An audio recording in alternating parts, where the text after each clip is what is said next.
সচিবালয়ে নিয়মিত অফিস করছেন প্রধানমন্ত্রী তারেক রহমান। সেখানে আছেন সহকর্মী সাইফুল রিপন, সরাসরি যুক্ত হচ্ছেন তিনি। সাইফুল, প্রধানমন্ত্রীর আজকের কর্মসূচি সম্পর্কে আপনার কাছে কি তথ্য আছে জানাবেন।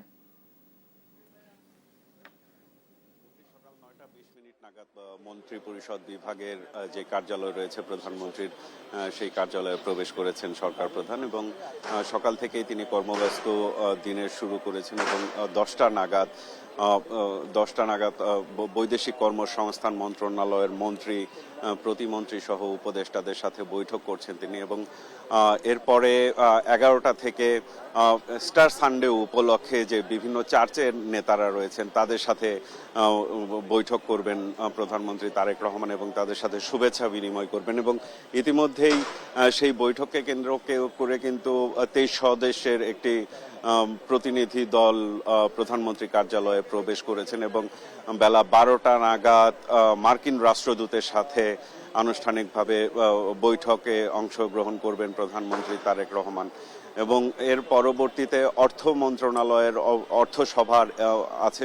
সেই সভাতেও অংশগ্রহণ করবেন প্রধানমন্ত্রী তারেক রহমান এবং সামগ্রিকভাবে বৈশ্বিক যেই পরিস্থিতি চলছে,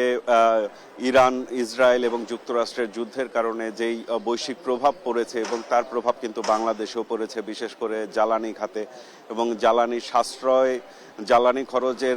সাশ্রয় করার পাশাপাশি যেই জ্বালানি সরবরাহ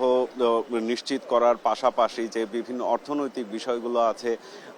জ্বালানি ক্রয়ের বিষয়গুলো আছে,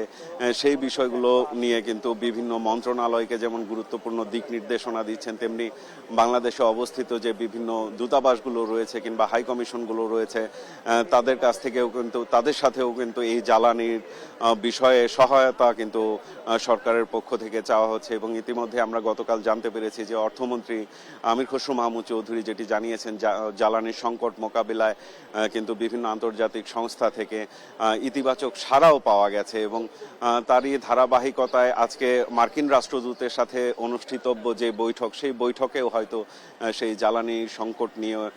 কথা হতে পারে এবং জ্বালানি সংকট সমাধানে